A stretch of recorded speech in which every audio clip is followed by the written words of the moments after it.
Efesios 4:11.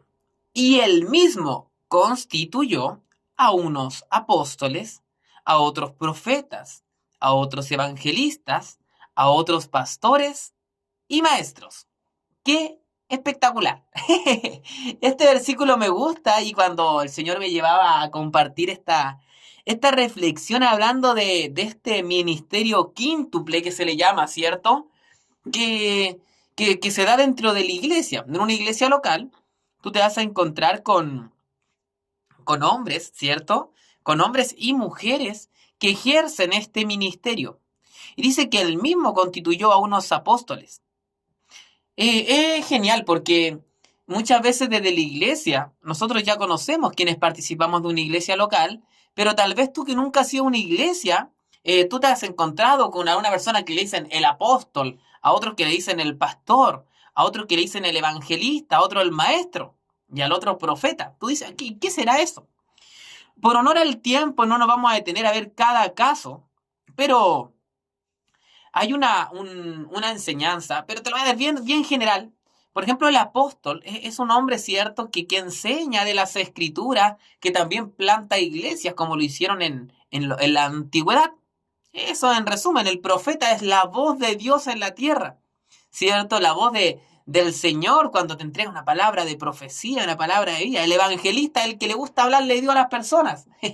Son distintos llamados. El pastor es un papá espiritual y el maestro es uno que enseña. Eso es a grandes rasgos, pero me gustaría detenerme en este día en el que se da más, que se habla incluso que es de los pastores.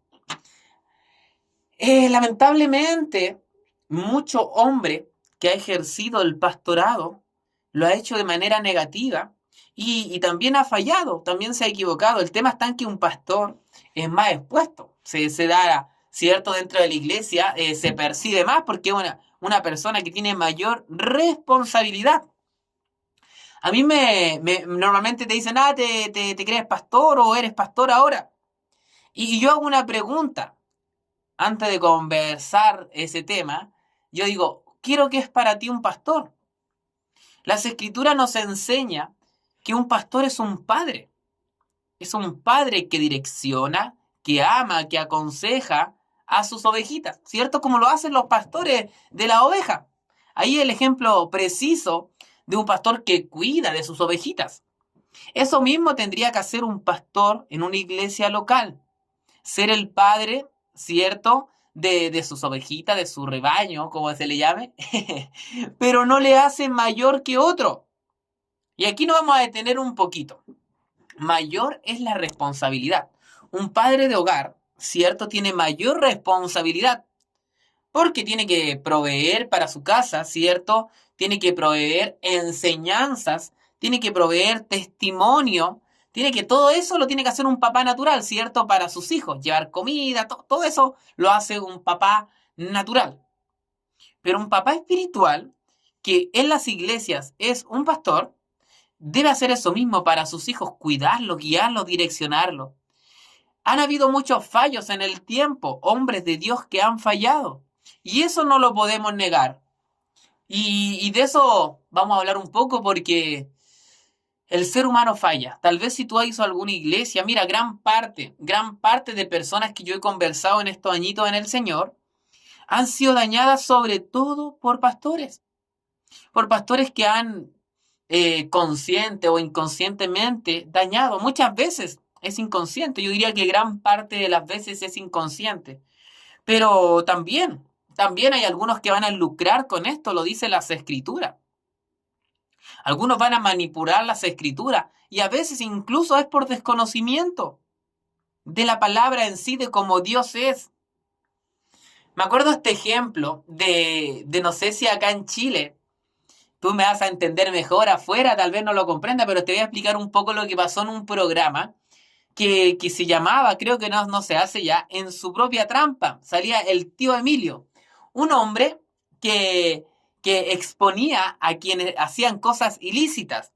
Me acuerdo que en un caso hablaba de los técnicos de Calefón y que es mi especialidad, lo que yo me dedico, lo que yo vivo, y, y pasaba que desconectaban un cable de un Calefón y llevaban a los técnicos a revisar, ¿cierto? Mi Calefón no prende. y tenía solamente ese cable desconectado. Y algunos se daban cuenta al tiro, aquí está la falla, es solo conectar esto. Y le cobraban lo que correspondía a la persona, esos eran los técnicos honestos. Otros llegaban y decían, ay no señora, aquí es la membrana, sin ni siquiera abrir la tapa. Entonces, esa era una persona que lo hacía con desconocimiento. Y otro lo hacía, sacaban la tapa, miraban que estaba el cable desconectado, lo conectaban, veían que funcionaba todo y hacían un arreglo ahí. Decían, no señora, le arreglé esto. Y nunca le dijeron que era el cable. Un ejemplo que para uno que es técnico dice, chuta, mira, era sencillo de solucionar. Llevémoslo al plano espiritual, de era lo que te estaba hablando. Van a haber padres, o pastores en este caso, si estamos hablando de los pastores en sí, que sabían la solución y la chamullan un poquito, manipulan las escrituras. Esto no es para condenar, para juzgar de ninguna manera. Hay otros que no saben, como la falla del calefón, no sabían que era el cable. Algunos pastores actúan de manera negativa porque no saben. Aquí no estamos ni juzgando, ni poniendo una defensa sobre pastores que han fallado. Y otros, directamente, es porque como te decía, por desconocimiento. La función pastoral es una bendición para quien tiene la oportunidad de ser padre. ¿Te ha pasado cuando dicen, oye, ser papá es una bendición? Oro al Señor que los padres espirituales que salgan en este último tiempo, ¿cierto? Sean padres de corazón, padres que amen a sus discípulos. Y si tú en un momento fuiste fallado por un hombre, una mujer de Dios, déjame decirte que el hombre falla. Y primeramente, ¿quién falla? Nosotros. Tenemos que ponernos como ejemplo. Cuando tú digas, mira, esta persona me falló, vete tú también y di cuántas veces yo le he fallado al Señor. Oro que vengan hombres llenos del Espíritu Santo, como la palabra enseña, para amar incondicionalmente quienes les toque cumplir la función pastoral, o de apóstol, o de evangelista, o de profeta, o de maestro, que lo hagan con pasión, que lo hagan con amor. Y que tal vez no repitamos errores que cometieron hombres en el pasado, sino que mostremos a Cristo, mostremos el amor de Dios de manera verdadera, de manera genuina, entendiendo que ser pastor o uno de estos que te nombré acá, de estos cargos dentro de la iglesia, no te hace mayor que el otro, sino que te hace con mayor responsabilidad. Qué maravilloso es lo que Dios está hablando en este tiempo, entender un formato fuera de lo religioso. Ya lo sabes, si en un momento te escuchas hablar mal de un pastor, es un hombre y puede estar en el proceso, puede haber fallado, quizás qué falencias tendrá en lo personal que lo lleva, puede ser desconocimiento, puede ser que es medio que no sabe, pero o que puede acomodar las cosas, pero todos estamos en el proceso del Señor. Ora por las personas que estén fallando. Muchas veces caemos en juzgar, en condenar, pero todos estamos en el proceso. Que Dios traiga una cosecha de pastores que amen a Dios y que amen a las personas, como decía Jesús en los mandamientos. Ama primero a Dios y luego a tu prójimo como a ti mismo. Espero esta reflexión nos lleve a meditar y, ¿sabes? Acércate al Señor. Independiente de lo que veas, busca de papá, busca una iglesia local para que participe. Es maravilloso ser parte de la familia de la fe. Dios te bendiga. Chau.